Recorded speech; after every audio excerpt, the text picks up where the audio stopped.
قال الله سبحانه وتعالى في كتابه الكريم ومن آياته أن خلق لكم من أنفسكم أزواجا لتسكنوا إليها وجعل بينكم مودة ورحمة إن في ذلك لآيات لقوم يتفكرون. صلوات عليك.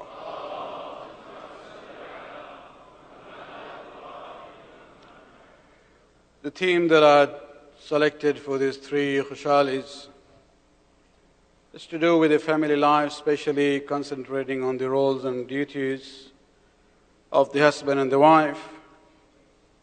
When we look at the three personalities that we celebrate during this time, Imam Hussain alayhi salam, Hazrat Abbas, and Imam Zainul Abidin alayhi salatu wassalam,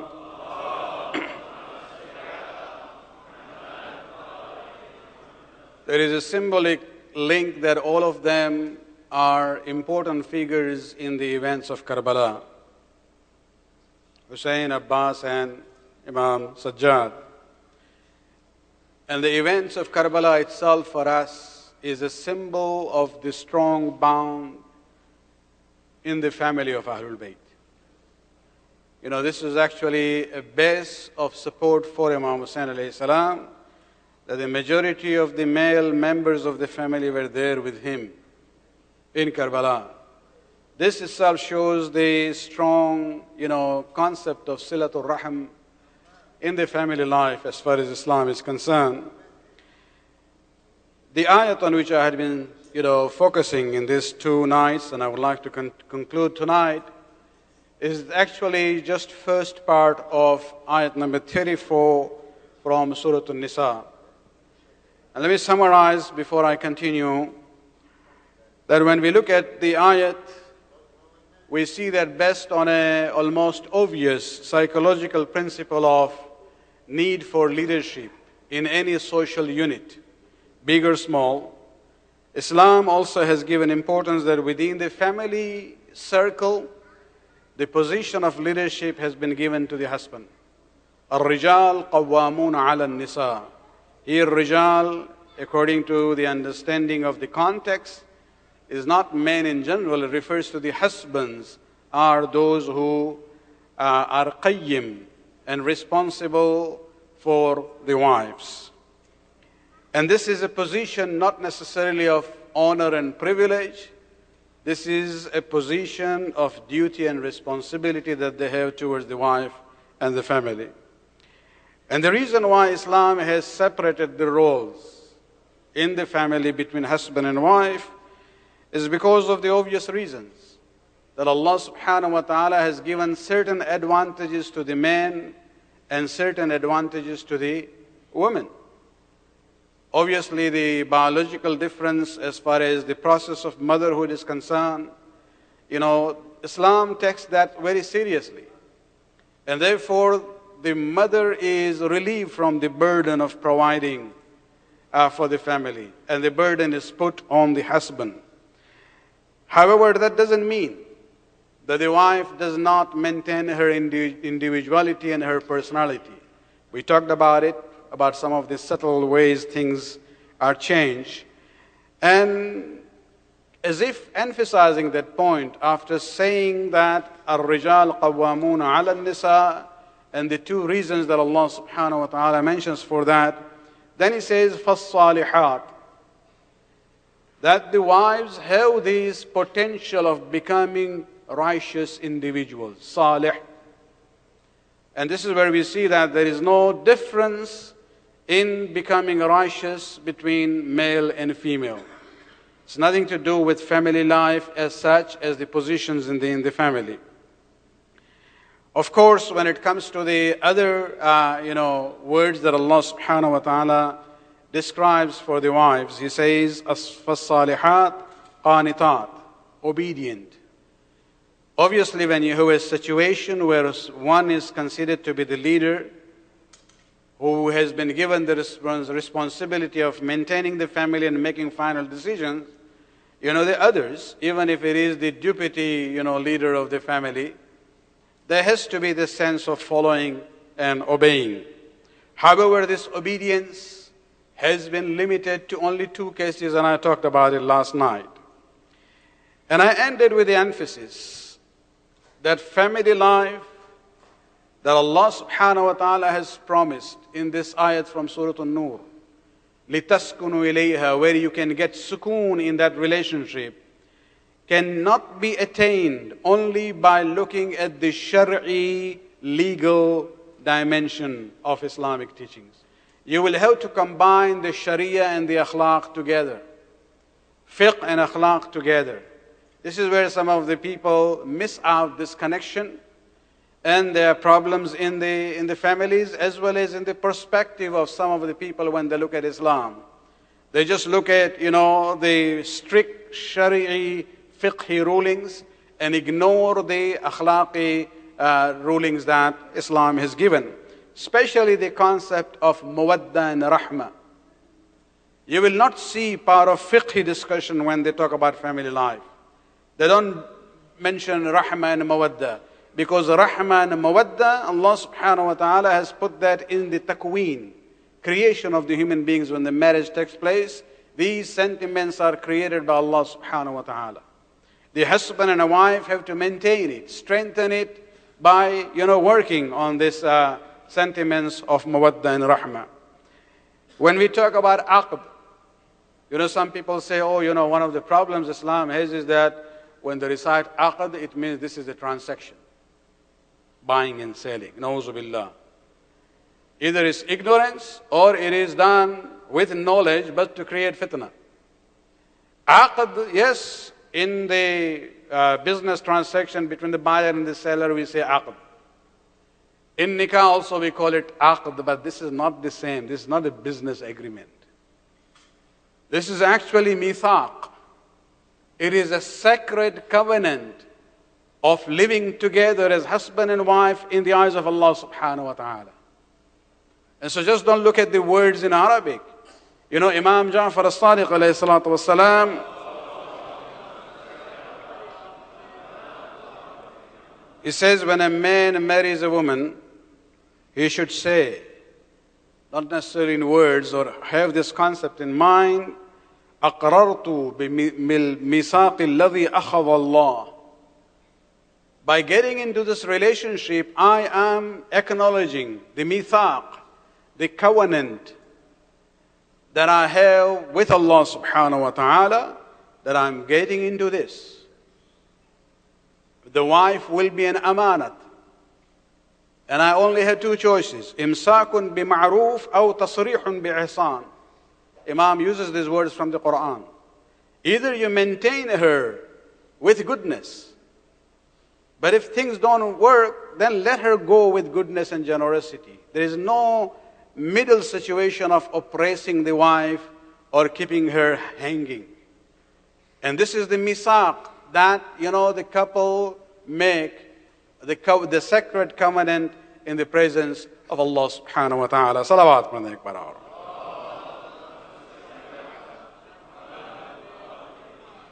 Let me now continue with that first part of this ayat number 34 of Surah An-Nisa, where after saying, this described in the wives, it says, فَالصَّالِحَاتِ, the good ones, the righteous ones. Qanitat was the first, that they obey the leader in the areas where obedience is required. And then he says, حَافِظَاتْ لِلْغَيْبِ بِمَا حَفِظَ اللَّهِ. Where the normal translation given is that they are protecting, in the absence of their husbands, what Allah has enjoined on them to protect. What is it? What does this ayat want to say? That the wife has a duty of protecting certain things in the absence of the husband. When you look at the tafasir of Ahlul Bayt and the Shia ulama who rely on that, there are three things which are being mentioned here. Because we have to realize that, husband has been given the task of providing for the wife and the children. And the wife is expected, not by the Shar'i, Tashri'i perspective, but Takweeni perspective that I talked about. By the creation that Allah has in the woman as far as her sentiments and emotion is concerned, out of her sense of love, she basically manages the house. And with that comes the responsibility of maintaining some of the interests of the husband in his absence.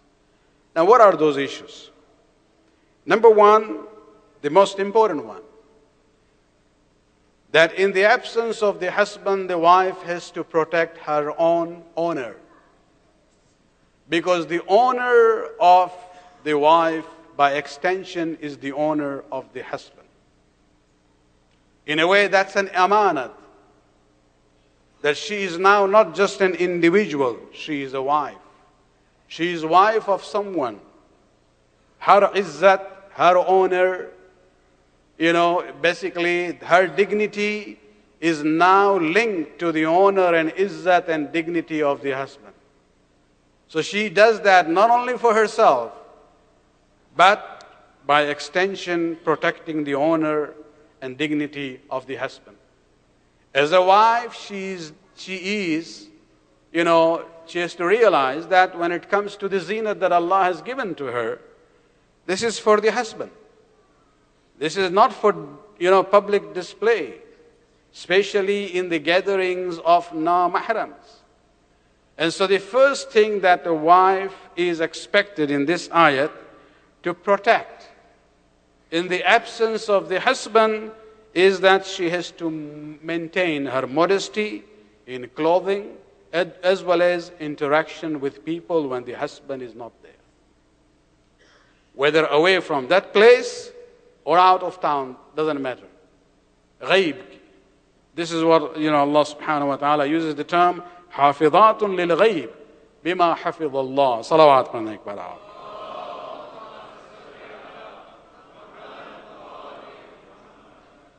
Another dimension of this statement, حافظات للغيب بما حفظ الله, refers to the money and property of the husband. The expectation that Allah subhanahu wa ta'ala has that now she is managing out of her own willingness to take care of the family and the house, then she has that amanat with her. She has to protect the wealth of the husband in his presence. And let me, talk about this a little bit more in detail, because sometimes things end up in conflict because of that. I had emphasized the night before and even last night that marriage doesn't mean that the wife loses her individuality and her personality. No. She still is a mu'mina, a Muslimah, has the potential of growing in spiritual path, and she is ultimately responsible for her own actions in the eyes of Allah subhanahu wa ta'ala. The husband will not be there in the qabr. The husband will not be there to answer on her behalf on the day of judgment. So her individuality, her insaniyat, her personality is still there. Marriage does not diminish that. Similarly, we have to realize that even the husband, by getting married, is not losing his personality and individuality. Sometimes, the expectations are unrealistic. And I'm talking on basis of the observation of so many years, dealing with the issues of the community, not only here, in different parts of North America. You see, when the new bride comes in, remember, honeymoon is a honeymoon. Doesn't last forever. The expectation sometimes becomes unrealistic. The expectation is that now that we have got married, I need your total and exclusive attention. You have to forget your parents and your siblings. And this is an expectation which is unrealistic. Doesn't work. This is where we have to realize that marriage is not an exclusive relationship being formed with exclusion of others. You have two families of the husband and the wife, two circles there. a new circle is being formed. But this new circle is actually partially linked with one on the right side and with the other on the left side. Both spouses have to basically maintain that balance. Just as I said that the wife does not lose her personality, you can't say, okay, now your parents are not your parents, my parents are your parents. No, that doesn't happen. Similarly, problems are both sides, not only men all the time. The expectation are that, okay, now, you're married to me. I'm your first responsibility. Yes, legally that is true. But not at the exclusion of the relationship and the silatul rahim and the responsibility that the husband has towards the parents and other members of the family. And this is something which this link has to be maintained. Sometimes this link, silatul rahim, on the side of the husband would be expressed by his willingness to financially support the parents, and occasionally even the other members of the family. And that is where the dispute starts. If the husband is fulfilling the duty of providing for the necessities of the wife and whatever she needs, then the wife should have no problem in respecting the individuality of the husband if he is using his money and wealth to support the parents or other relatives from time to time. If he is depriving her of her haqq, then the most that she can demand and complain is that you have to fulfill my duty. Even in that latter case, she cannot say you don't help others in the family. Her demand and complaint can only be about herself. And this is something, we have to realize on both sides, because sometimes issues really get out of hand and sometimes they are not even reconcilable. And so this issue of harmony has to be there, concept of rahma and mawadda, realizing that the issue of silatul rahim, the linkage and the bond between the families on both sides are very important. And that cannot be ignored. Salawat pranay parar.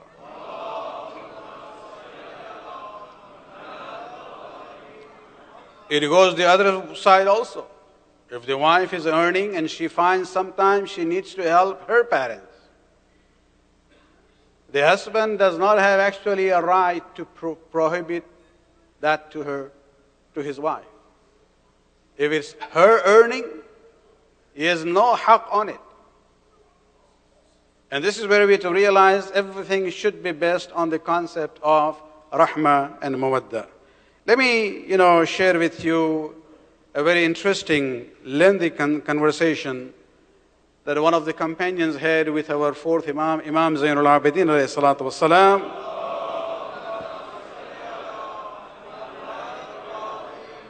This is actually a psychological advice that Imam is giving to this fellow about how to deal with other people and maintain the relationships and friendship.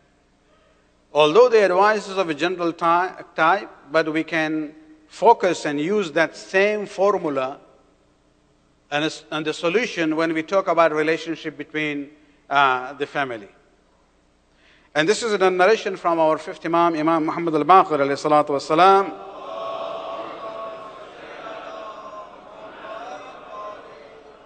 He is the Ravi, he is the narrator. He says, one day, a fellow by the name of Muhammad bin Muslim az-Zuhri was known to be someone like a Sufi type those days. And he says, one day he came to my father, وَهُوَ كَثِيبٌ حَزِينٌ, with a very sad face. And Imam looked at him and Imam said, مَا بَالَكَ مَغْمُومٌ. Oh Zuhri, what happened to you? Why you look so sad, depressed? And he says, Yabna Rasulullah, humumun wa ghumum. O the son of the Prophet, yes, I have gham and ham. I'm sad and I have issues and concerns. تَتَوَالَ عَلَيَّ. He says, I have been actually tested by Allah subhanahu wa ta'ala, by those who are jealous of what I have been given by Allah, and those who have this eyes on my wealth, and even those whom I actually hope to be good to me, and even those whom I have been charitable towards them. All these things happen, but at the end, our friendship doesn't, last. And so this is my ham and gham, my, sorrow and concern. So Imam mentioned something initially as a brief statement where he says, احفظ عليك بلسانك.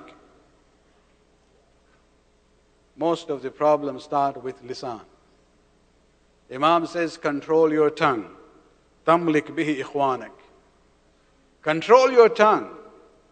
If you are able to control what you say and how you say it, you will be able to maintain your friends. But then Imam says, something, this is for us, for everyone, in any situation, especially in husband-wife relationship. He says, يا زهري أما عليك أن تجعل المسلمين منك بمنزلة أهل بيتك. Imam says, oh Zuhri, you should consider the people that you interact with as members of your family. Then look at them. فَتَجْعَلْ كَبِيرُهُمْ بِمَنْزِلَةِ وَالِدِكَ. If you see somebody who is older than you, then put him in the place of your father, in your mind. وَتَجْعَلْ صَغِيرُهُمْ بِمَنْزِلَةِ وَلَدِكَ. If he is younger than you, then put him in the place of your son. وَتَجْعَلْ تِرْبُكَ. And if they are of same age as you, then put him in the place of your brother.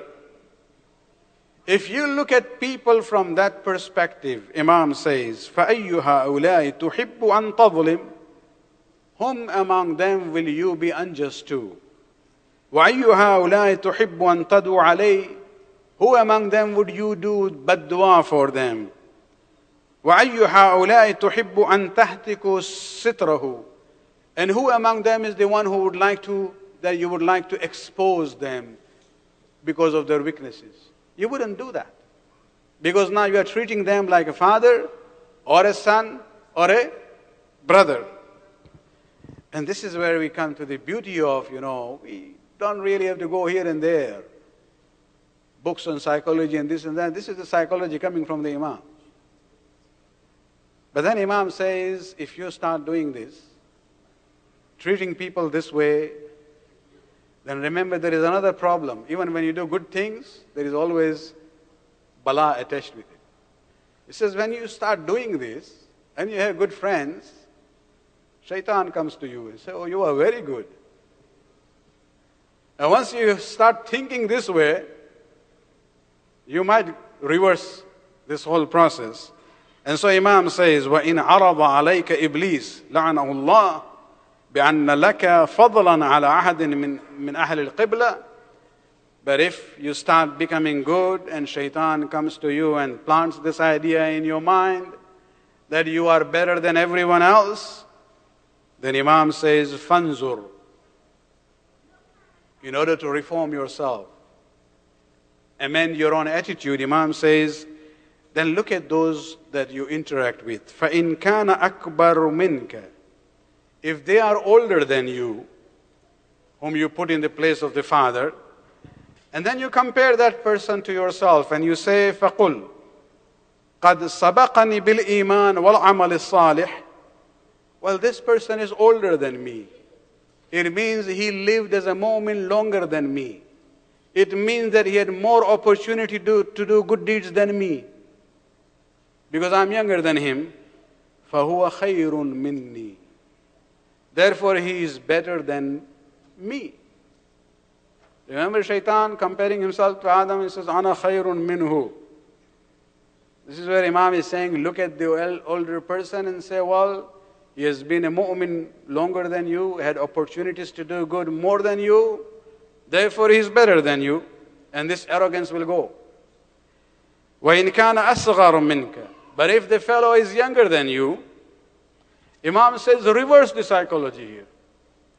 Say to yourself, سَبَقْتُهُ بِالْمَعَاصِ وَالذُّنُوبِ. I am older than him. I had more opportunity to commit sins. But he is younger than me. فَهُوَ خَيْرٌ مِّنِّي. Therefore he is better than me. وَإِنْ كَانَ تِرْبَكَ. But if the fellow is of the same age as yours, then Imam says, say to yourself, أَنَا عَلَى يَقِينٍ مِّن ذَنْبِي. I am absolutely sure about my own mistakes and sins that I have committed. وَفِي شَكٍّ مِّنْ عَمْرِهِ. But I have doubts about what he does. I'm not sure about him. So why should I, give prevalence to the shak over the yaqeen? And this is where I would say he's better than me. Imam says, when you do this, فَإِنَّكَ. This is the fourth Imam's guarantee. فَإِنَّكَ إِذَا فَعَلْتَ ذَلِكَ. That if you do this, سَحَّلَ اللَّهُ عَلَيْكَ عَيْشَكَ. Allah will make your aish and your life good. وَكَثُرُ أَصْدِقَاؤُكَ. Your friends will increase. وَفَرِحْتَ بِمَا يَكُونُ مِنْ بِرِّهِمْ. You will be pleased with the goodness that comes from them to you. وَلَمْ تَأْسَفَ عَلَى مَا يَكُونَ مِنْ جَفَاتِهِمْ.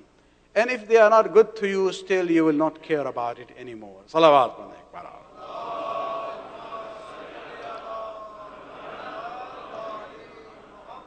Take this spiritual prescription from the Imam about inter-human relationship. And use it in any situation that you find yourself, especially in a family life.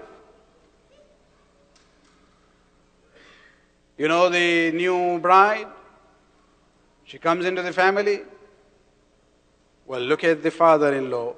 He doesn't replace your father, but consider him to be in the place of your father. The mother-in-law in the same way, the brother-in-law in the same way. The attitudes will change. The husband who is marrying a wife, when he looks at his own in-laws, same situation. Look at the father-in-law, place him in the place of your father. Respect him in that way. Respect the mother-in-law in that way. And this is where we will get the sukoon that Allah subhanahu wa ta'ala has guaranteed in the ayat from Surah Ar-Rum. Salawat.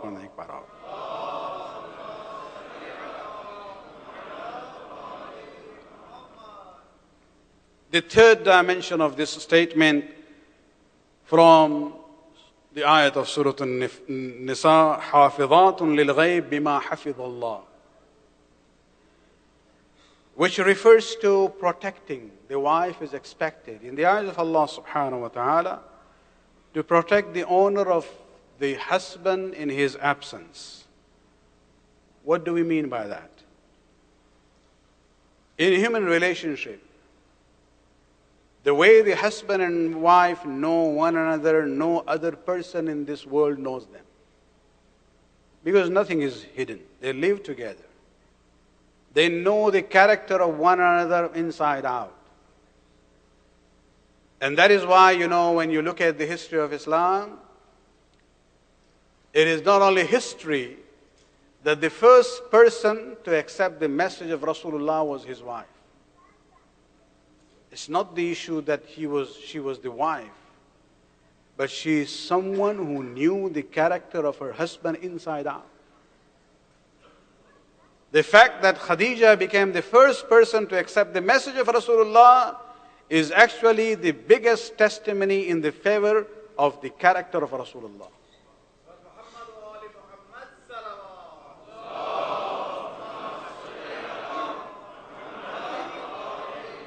Because she knows him. She knows what he is outside, what he is inside. It's not that he is a good person in the public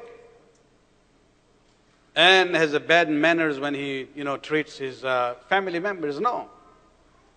And this is where we have to realize that husband and wife are so close.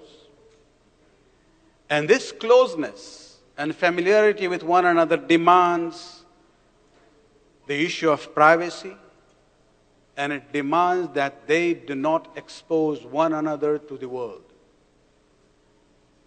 It's a very crucial element in the relationship of marriage. If you look at Allah subhanahu wa ta'ala in Surah Baqarah, Allah subhanahu wa ta'ala sometimes uses very simple words. He doesn't use this bombastic, psychological terminology that you explain. The Quran was revealed to the society which was illiterate, a society of Bedouins as well as the urbanite Arabs. And all understood the message very clearly.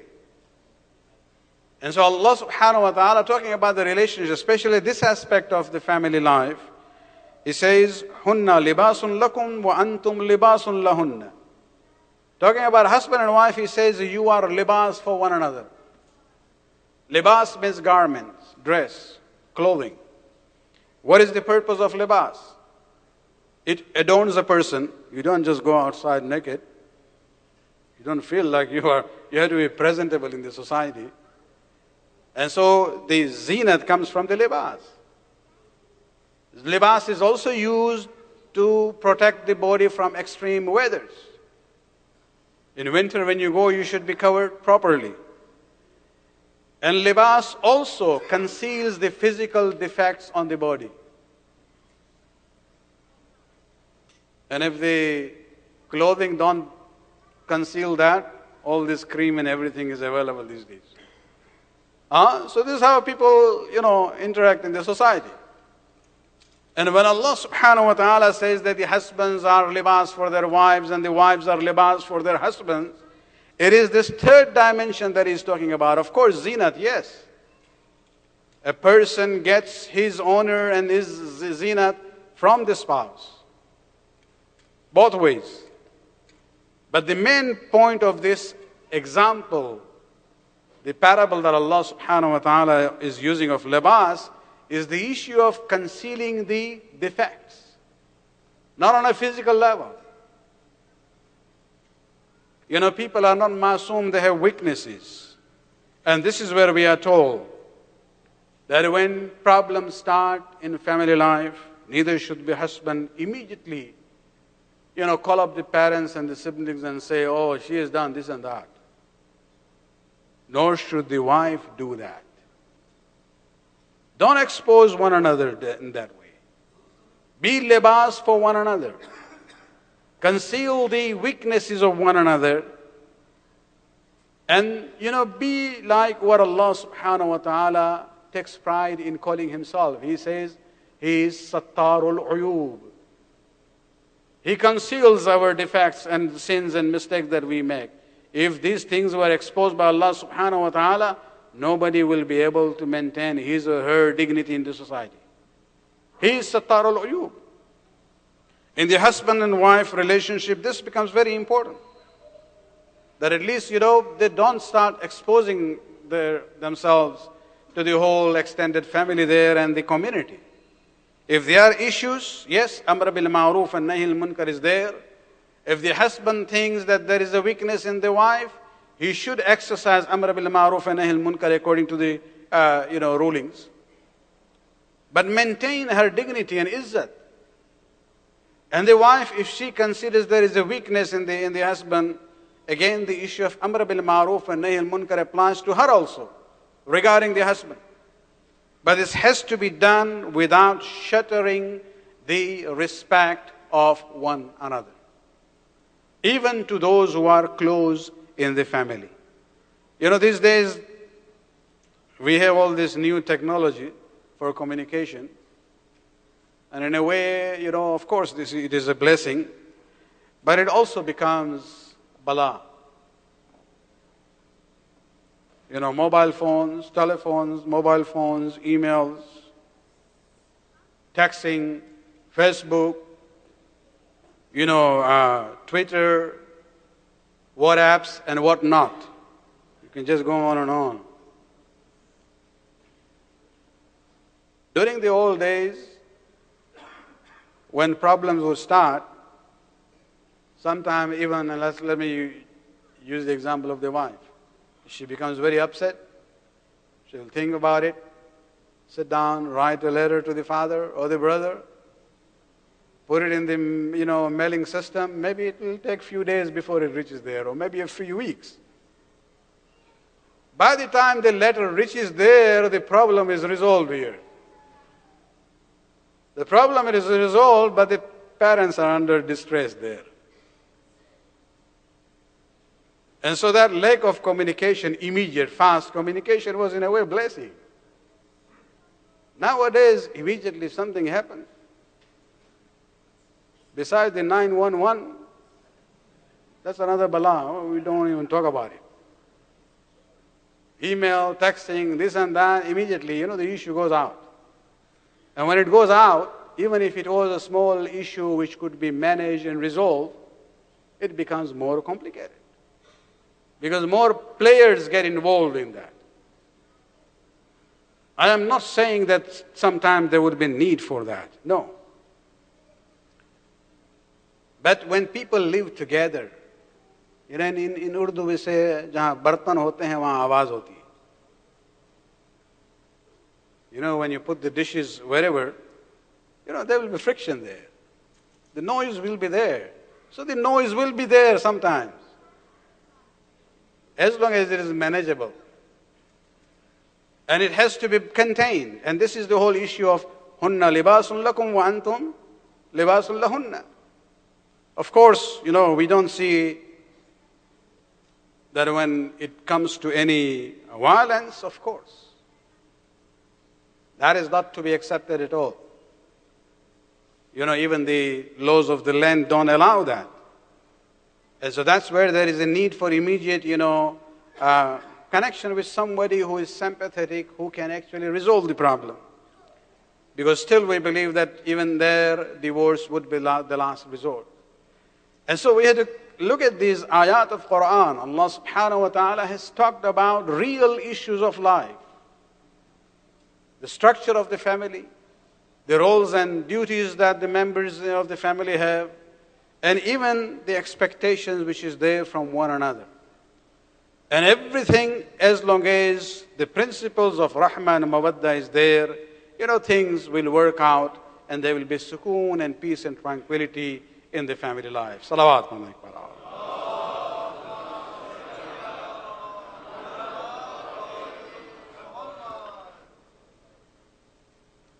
Let me just end with one hadith from the fourth Imam again. The way he dealt with those who work for him. And this is an example for us about how we deal with others in the family also. Those days, having slaves was very common. And in the Islamic society, slaves were actually considered to be part of the family. If you look at the rules about providing for the family, where the wife and the children would be there, and the parents, also the slaves, would be included in the wajib nafaqah. So they are considered to be part of the family in that way. And Imam had this, the attitude or the way he would even behave with his workers. He says, once I called him, one of the slaves by name. He didn't answer. Second time I called him, he didn't answer. तीसरी बार जो है इमाम उसके पास गए और इमाम ने अब जो बात की उससे गुस्से से नहीं. हम लोग तो ये कह रहे हैं कि तुम्हारा दिमाग खराब हो गया है, 2 बार आवाज दी, जवाब नहीं दिया है, क्या समझते हो अपने को? नहीं, इमाम ने कहा या बुनैया. वो गुलाम है लेकिन एड्रेस देखें, या बुनैया, ऐ मेरे बच्चे, अमा समिअत सौती, क्या तुमने मेरी आवाज नहीं सुनी? 2 बार हमने तुमको पुकारा. तो वो कहता है कि हाँ हमने सुना. अभी तो और गुस्सा आना चाहिए कि भाई सुना फिर भी जवाब नहीं दिया. तो फिर इमाम ने कहा लिमा लम तुजिबनी, क्यों फिर तुमने जवाब नहीं दिया? वो कहता है कि हमें मालूम था आप गुस्सा नहीं करेंगे. benevolent leader کہ آپ غصہ نہیں کریں گے لہٰذا ہم نے جواب نہیں دیا، آتے ہم ذرا سلو آتے. امام کا ریئیکشن کیا تھا؟ امام نکلتے ہیں باہر اور جملہ زبان پر تھا الحمدللہ الذی جعل مملوکی یأمننی، خداوندہ تیرا شکر ہے کہ میرے غلام مجھ سے ڈرتے نہیں ہیں. اس لیے کہ امام کہتے ہیں کہ ہم اپنے کو مالک سمجھتے ہیں ان کے، لیکن مجھے معلوم ہے تو میرا مالک ہے. جو رویہ میرا ان کے ساتھ رہے گا وہی برتاؤ تیرا ہمارے ساتھ رہے گا. تو یہ جو بات ہوتی ہے، ٹھیک ہے آپ لیڈر ہیں جو بھی ہیں فیملی میں، لیکن رویہ ہونا چاہیے رحمت کی بنیاد پر، مہربانی کی بنیاد پر. اور یہی کمال تھا امام کا. امام نے صرف جو دعائیں چھوڑی ہیں، دعائیں مکارم الاخلاق، یہ صرف ایک لٹریچر نہیں چھوڑا تھا.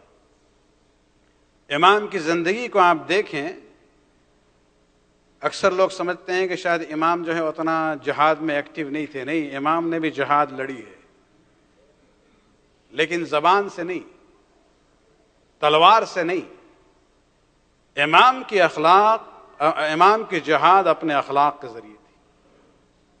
اور اسی لیے تاریخ میں آپ دیکھیں جس طرح سے امام کو یاد کیا جاتا ہے، وہ ہے زین العابدین، سید الساجدین. بنو ہاشم میں حسین کے بعد سب سے اعلیٰ مرتبہ مخالفین نے بھی امام زین العابدین علیہ السلام کو دیا ہے. صلوات پڑھنا ایک بار آپ.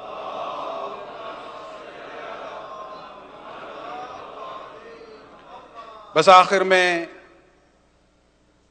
فرزدق کا جو واقعہ ہے اس کے ایک صرف اشارہ کر کے محفل کو ختم کرنا چاہیں گے کہ ہشام بن عبد الملک کراؤن پرنس تھا، ابھی خلیفہ نہیں بنا تھا.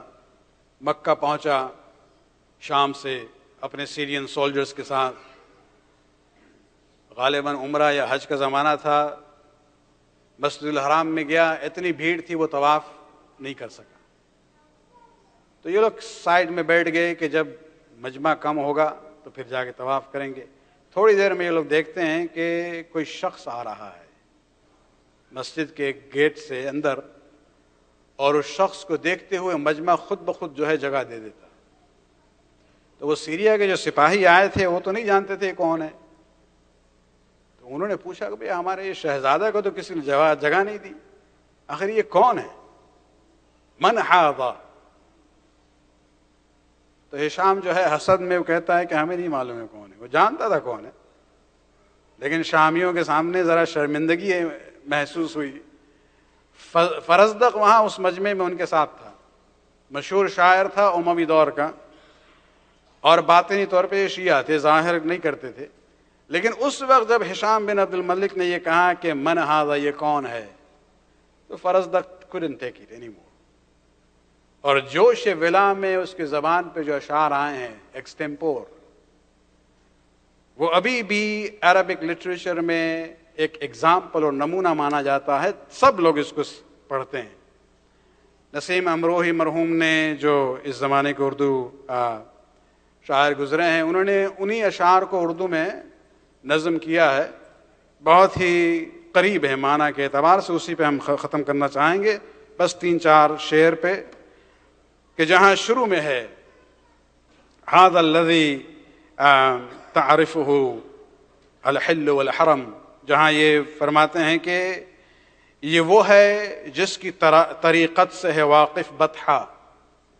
یہ وہ بندہ ہے کہ جس کے فٹ سٹیپ سے بھی، آواز سے جو ہے خود مکہ جو ہے جانتا ہے یہ کون ہے. تم جو یہ کہتے ہو نہیں جانتے ہو. حرم و کعبہ ہیں عارف تو شناسا ہے دنیا. نہ صرف یہ حرم مکہ بلکہ مکہ کے باہر بھی جو ہل کہتے ہیں ہم، پوری دنیا جو ہے اس سے شناسا ہے، عارف جانتی ہے. تھا جو سب خلق سے بہتر، یہ پسر ہے اس کا، یہ اس کا نواس، یہ فرزند ہے جو پوری کائنات میں سب سے بہتر تھا. پاک بھی، صاف بھی، مشہور بھی، اہل تقوی. پھر اشارہ کرتا ہے ہشام کی طرف، کیا مضر ہے تیرا کہنا کہ یہ کون بشر ہے، یعنی تم نے جو کہا نا کہ یہ کون ہے، سوال کرنے والی پوچھا تھا من ھذا، یہ تمہارا جو جاہلانہ انداز ہے ڈزن امپیکٹ ہز امیج، تو نہ پہچانے مگر جانتی ہے دنیا بھر. اور اس کے بعد فرماتے ہیں بوسہ دینے کو وہ آیا ہے جو ہو جائے خبر. نارملی حاجی جب آتے ہیں حجر اسود کو بوسہ دیتے ہیں، تو اب یہ فرزدہ کہہ رہا ہے کہ بوسہ دینے کو وہ آیا ہے جو ہو جائے خبر، یعنی اگر حجر اسود کو خبر ہو جائے کہ یہ بوسہ دینے آیا ہے، چوم لے نقش قدم پاؤں پہ اسود گر کر. حجر اسود خود جو ہے گر کے ان کے نقش پا کا بوسہ لے گا. صلوات پڑھنے ایک بار.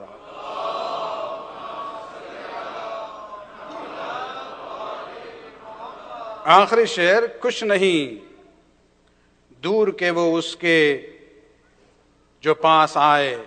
کوئی تعجب کی بات نہیں ہے کہ اگر زین العابدین حجر اسود کے قریب آئیں، دیکھ کر دست مبارک پہ لپٹ جائے، بجائے امام بوسہ لینے کے حجر اسود جو ہے ان کے ہاتھ کا بوسہ لے لیں. صلوات پڑھنے ایک بار.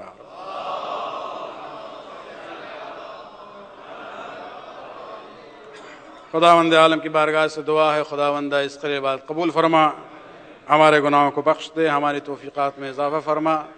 خداوندہ کمیونٹی میں جہاں جہاں جو حضرات اپنی فیملی لائف میں پریشانیوں میں اور چیلنجز میں گرفتار ہیں، خداوندہ ان تین اہم شخصیتوں کا واسطہ جو کربلا کے در حقیقت اہم کردار انہوں نے ادا کیا ہے، خداوندہ ان کے صدقے ان کے فیملی کے مسائل کو حل فرما، ان کی زندگی میں سکون اور پیس اینڈ ٹرانکولیٹی پیدا کر، امام کے ظہور میں تعجیل فرما. ربنا تقبل منا انک انت السمیع العلیم.